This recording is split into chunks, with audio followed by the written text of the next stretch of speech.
Monkey pox जैसे इसके नाम से पता चलता है कि पॉक्स एक ग्रुप है जो वायरस का उसी के फैमिली का एक ये वायरस है। जैसे कि हमारा स्मॉल पॉक्स या और दूसरे पॉक्स हैं, तो ये पॉक्स वायरिडी फैमिली है। आप देख रहे हैं कर्तव्य एवं निष्ठा का बयान, साहित्य और संस्कृति का बयान, समता की आवाज बयान टीवी। नमस्कार, मैं साक्षी गौतम और आप देख रहे हैं बयान टीवी। ज़्यादातर संक्रमण बीमारियों ने केरल के रास्ते दस्तक दी। मॉन्की पॉक्स ने भी केरल के रास्ते से भारत में दस्तक दी। इससे पहले कोरोना का रास्ता भी केरल ही रहा है। देश का यही राज्य अन्य राज्यों की अपेक्षा अधिक प्रभावी रहा। मॉन्की पॉक्स पर हमारे वरिष्ठ स्वास्थ्य विशेषज्ञ डॉक्टर जुगल किशोर क्या कहते हैं, आजकल डेफिनेटली आपने जैसे कहा कि यही नहीं, हमारे देश में ही नहीं, पूरे विश्व के अंदर इसके ऊपर चर्चा है। और कल ही विश्व स्वास्थ्य संगठन ने, WHO ने उसको एक विश्व का एक खतरा घोषित कर दिया है। तो उसको देखते हुए सभी लोगों को पता होना चाहिए कि मंकी पॉक्स है क्या। मंकी पॉक्स जैसे इसके नाम से पता चलता है कि पॉक्स एक ग्रुप है जो वायरस का उसी के फैमिली का एक ये वायरस है। जैसे कि हमारा स्मॉल पॉक्स या और दूसरे पॉक्स हैं, तो ये पॉक्स वायरिडी फैमिली है और वेरियोला वायरस है इसका। तो ये इन्फेक्शन जो है वो ज़्यादातर एनिमल में होता है। ह्यूमन बीइंग तब इन्वॉल्व होता है जब उसके संपर्क में आता है। वाइल्ड एनिमल के अंदर ज़्यादातर होते हैं जो पॉक्स के वायरसेस हैं। जैसे हमारे इवन कैटल्स हैं, उनके अंदर भी जैसे हमारा काऊ पॉक्स है या फिर बफेलो पॉक्स है, इस तरह के वायरस भी उसी कैटेगरी के हैं। तो ये इन्फेक्शन एनिमल में होता है, जब संपर्क में आता है ह्यूमन बीइंग तो उसको ट्रांसफ़र हो जाता है। मंकी पॉक्स एक्चुअली ये इन्फेक्शन जो रहा वो हमारा अफ्रीका के अंदर रहा। उसमें जैसे कि वेस्टर्न अफ्रीका है और सेंट्रल अफ्रीका है, वहाँ पर ये काफ़ी कॉमन सालों से हम देख रहे थे कि इसके आउटब्रेक होते थे। लेकिन पहली बार ऐसा हुआ है कि ये उस क्षेत्र से निकलकर दूसरे कॉन्टिनेंट जैसे कि यूरोप एंड अमेरिका के अंदर भी मिला है। और अभी तक ये 74 कंट्रीज़ के अंदर इसके केसेस मिले हैं।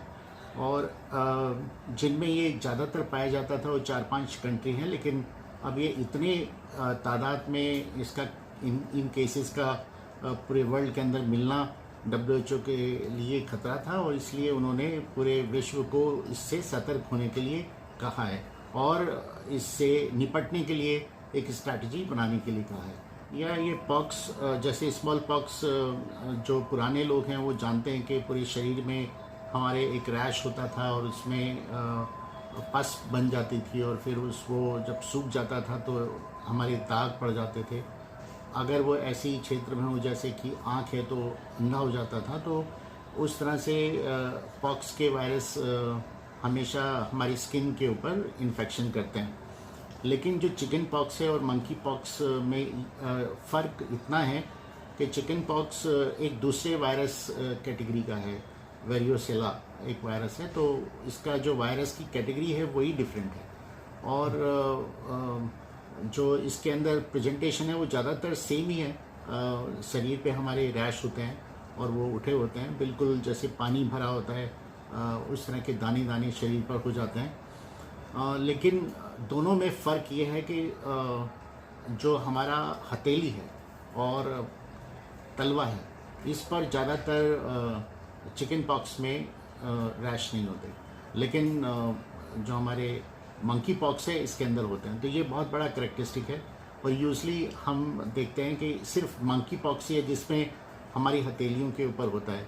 तो रैश हमारे मुंह के अंदर और फेस पर निकलता है और उसके बाद में पूरे शरीर में वो फैलता है, तो चारों तरफ फैलता है। इंटरेस्टिंग चीज़ ये है कि इसमें लिम्फ नोड, हमारे जो गले के पास में और बगल में लिम्फ नोड होते हैं, उनके अंदर सूजन आ जाती है, तो उसको हम लिम्फेडेनोपैथी कहते हैं। वो एक कैरेक्टरिस्टिक है जो हमारे को शायद चिकन पॉक्स के अंदर नहीं दिखाई देते। ज़्यादातर दोनों ही केसेस में डेथ बहुत कम है और चिकन पॉक्स यूजली बच्चों में होता है, लेकिन आजकल वैक्सीन बड़े घरों में, या कहना चाहिए बहुत सारे लोग अपने बच्चों को वैक्सीन लगा देते हैं, तो फिर चिकन पॉक्स के केसेस बच्चों में ना होकर थोड़े बड़े लोगों में होते हैं। तो देखा गया कि ये ज़्यादातर बच्चों का इन्फेक्शन है, लेकिन जो मंकी पॉक्स है, मंकी पॉक्स कहीं किसी एज में हो सकता है।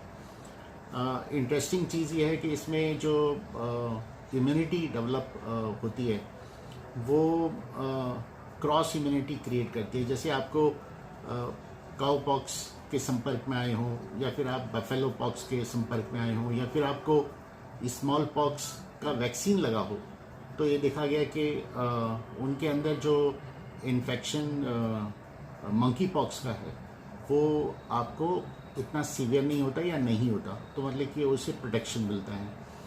ऐसा हमें चिकन पॉक्स में नहीं मिलता, क्योंकि वो वायरस ही थोड़ा डिफरेंट है, तो इस तरह का प्रोटेक्शन इन बीमारियों से नहीं मिलता। एक तो पहले मैं ये कहूँगा कि क्योंकि अब न्यूज़पेपर्स में और हर जगह इसके ऊपर बात चल रही है, हमारी सरकार ने भी गाइडलाइन इशू कर दी है कि हमें किस तरह से इसे निपटना है। हमारे देश में ऑलरेडी 4 केस हो गए हैं, 3 केस हमारे केरल में है, एक दिल्ली में कल ही उसमें मिला है। तो इसमें एक ऐसा है कि इसका जो संपर्क हुआ है, किसी भी केस का जब संपर्क लोगों से होता है, उसके फैमिली मेम्बर या उसके दोस्तों से या उस आसपास से, या वो जहाँ जहाँ जाता है वो उनके संपर्क में आए हैं, तो उन लोगों को इन्फेक्शन फैला सकता है। लेकिन ये देखा गया कि इतना इन्फेक्शियस नहीं है जितना और दूसरे वायरसेस हैं, लेकिन इन्फेक्शन डेफिनेटली होता है। और अगर आप उनके जो दाने निकले हुए हैं उनको अगर छुएं, या उसमें सीक्रेशन निकलता है, या फिर इसके जो साइन सिम्टम्स हैं, जैसे हम खांसी करते हैं, बुखार होता है, इसमें पूरे शरीर में जो लिम्फ नोड निकल आते हैं, तो देखा गया कि अगर आप उसके संपर्क में आते हैं, या तो आप बॉडी से संपर्क होता है, जैसे कि सेक्सुअल कांटेक्ट है, या फिर साथ सोए हैं, या फिर आप साथ खा रहे हैं, तो इन्फेक्शन फैलता है। तो जिस तरह से फैलता है सेक्सुअल रूट से भी फैलता है। तो ये देखा गया कि हम जिस तरीके से फैलता है हम उसे रोकना है, हमें उसके संपर्क में ना आए। तो हमें इस ड्यूरेशन में, इस टाइम में, क्योंकि बिल्कुल नया इन्फेक्शन है हमारे देश के लिए और ये एपिडेमिक की तरह अब शुरू हो जाएगा। आउटब्रेक तो हम कह सकते हैं हो गया ऑलरेडी, क्योंकि जो 4 केस हुए हैं वो इंडिकेट करते हैं कि एक आउटब्रेक इंडिया में हो गया है। तो ये एक फैले ना, पूरे इंडिया के अंदर फैले ना, क्योंकि हर व्यक्ति के अंदर इसको होने की संभावना है। तो हमें चाहिए कि हम इसको फैलने ना दें। फैलने ना देने का सिर्फ एक ही तरीका है कि हम अपने आप को सुरक्षित रखें, भीड़ वाली जगहों में ना जाएं। अगर किसी व्यक्ति को शरीर पर कोई भी दाने निकले हुए हैं तो वो अपने घर में रहे, और अगर उसको बुखार है और परेशानी ज़्यादा बढ़ जाती है तो वो डॉक्टर की सलाह ले और उसको बताए कि मुझे इस तरह से है।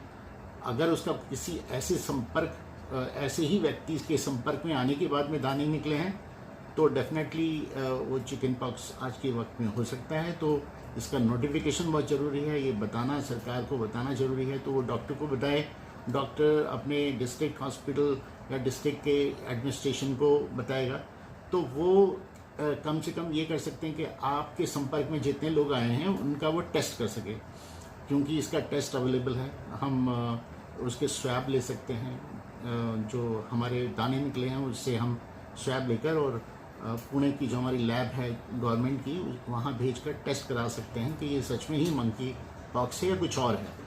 अगर वो इस तरह से निकलता है तो डेफिनेटली अच्छी बात यह है कि ये 21-22 दिन के अंदर अपने आप इसके जो इन्फेक्शन है वो कम होता चला जाता है, और जो दाने निकले हैं वो 1 महीने के अंदर अंदर ख़त्म हो जाते हैं।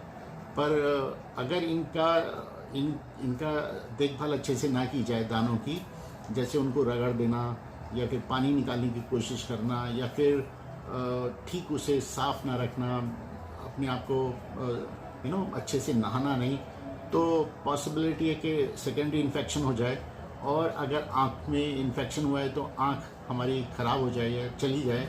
ये इन चीज़ों का ध्यान रखना है हमें। तो अगर ये ध्यान रखेंगे और इन्फेक्शन को ना रोकने दें, जिस व्यक्ति को हुआ है, क्योंकि ये ड्रॉपलेट से भी होता है। ड्रॉपलेट का मतलब जैसे आप बोल रहे हैं, खांस रहे हैं, तो जो भी आपके संपर्क में आया है उसको ये लग सकता है। तो कोशिश रहे कि वो मास्क पहन के रखें, और अपनी जितना भी उसको खाना पीना है, उसके जो बेडिंग्स हैं जहाँ पर वो सो रहा है, वो अपने आप ही मैनेज करे, या जो व्यक्ति उसको देखभाल कर रहा है वो अपना पूरा ग्लव्स और मास्क वगैरह या अपने ऐसे कपड़े पहने जो बदल दे, तो वो रखना है। और अगर वो हॉस्पिटल में आइसोलेटेड वार्ड के अंदर रहे तो बेटर है रादर घर के अंदर। लेकिन घबराने की ज़रूरत नहीं है। बहुत अच्छी बात यह है कि हम पूरे विश्व में देख रहे हैं कि इससे डेथ्स ना के बराबर है, तो घबराए नहीं। केरल में जो हमारे केरल के भाई हैं और जितनी बहनें हैं, वहाँ पर ये चलन है कि वो ज़्यादातर दूसरे देशों में काम करते हैं, और जब उनको कोई ऐसा इन्फेक्शन होता है, बीमारी होती है, तो कोशिश रहती है कि अपने घर जाके वो रहें। तो यही लोग थे जो यूएई में रह रहे थे, और उनको ये इन्फेक्शन हुआ या कोई भी कहे कि उनकी तबीयत ठीक नहीं थी, तो वापस आए वो अपने केरल में, और वहाँ पर फिर वो डिटेक्ट हुए जब उनको ये दाने हुए। और फिर क्योंकि अभी इस पे चल रहा है, बातचीत चल रही है कि भाई मंकी पॉक्स हो सकता है और हमें ध्यान रखना है, तो वो इस तरह से वहाँ पता लगा कि इन लोगों को दाने हैं, और उसको फिर नोटिफाई किया गया। तो इस तरह से वहाँ पर मिले। अब ये जो हमारा दिल्ली का केस है, ये बड़ा इंटरेस्टिंग है कि अभी तक हमें इसका ट्रैवल हिस्ट्री नहीं मिल रही है कि अगर वो ऐसे देशों से आया है जिनमें इस तरह का इन्फेक्शन हो सकता है, तो हम मान लेते हैं कि भाई वो वहाँ से आया है। लेकिन ये व्यक्ति बता रहा है कि मैं किसी जगह नहीं गया, वो सिर्फ शायद अपना एक हिली एरिया में गया था, और वहाँ पर अपना जो समर वेकेशन है वो बिता के आया था। तो वो उसमें वहाँ कोई संपर्क हुआ है, ये सब देखना पड़ेगा। अपने आप तो ये बीमारी पनपेगी नहीं, तो हमें ये ध्यान रखना है कि इन्फेक्शन ये डेफिनेटली एक से दूसरे को लगता है, तो कहीं ना कहीं से उसको इन्फेक्शन लगा है, और इस व्यक्ति के संपर्क में जितने लोग आए हैं उनको भी इन्फेक्शन हो सकता है। तो वो अपने आप को बिल्कुल ध्यान रखें और इन्फॉर्म करें गवर्नमेंट को, जो उनके आसपास के डॉक्टर्स हैं उनको बताएं, जिससे कि वो इसकी जो इन्फॉर्मेशन दे सके। तो हम चाहते हैं कि सारे लोग मिलकर इसको कंट्रोल करें। अगर छुपा के रखेंगे तो बहुत मुश्किल हो जाएगा, फिर तो इसको कंट्रोल करना, जो इसका स्प्रेड है वो बहुत मुश्किल हो जाएगा। तो चाहिए कि हम जैसे ही हमारे को लगता है कि इन्फेक्शन हमारे शरीर में हो सकता है, जैसे आपको बुखार होना शुरू हुआ, खांसी आई, फिर उसके बाद में दाने निकलने शुरू हुए, तो डेफिनेटली ये आज की तारीख में चिकन पॉक्स ना होके बल्कि मंकी पॉक्स हो सकता है। बट डेफिनेटली हमारे देश में स्किन की इन्फेक्शन काफ़ी कॉमन है। इस तरह के दाने कई और कारणों से हो सकते हैं। स्किन के इन्फेक्शन में बैक्टीरियल इन्फेक्शन भी हो सकता है, तो घबराए नहीं, उसको बताना ज़रूरी है, उसका टेस्ट हो जाए तो अच्छी बात है। और जैसे बताया कि चिकन पॉक्स भी हो सकता है, तो हमारे देश में ऑलरेडी होता रहता है बच्चों में ख़ास तौर से। साथ में उसको और जॉस्टर के इन्फेक्शन होते हैं, वायरल इन्फेक्शन होते हैं जो स्किन में इन्फेक्शन कर सकते हैं। तो वो अगर डॉक्टर के पास नहीं जाएगा तो उसका डायग्नोसिस नहीं हो पाएगा, तो वो सच में ही ये मंकी पॉक्स है, कोई और दूसरा इन्फेक्शन है, ये पता लगाना भी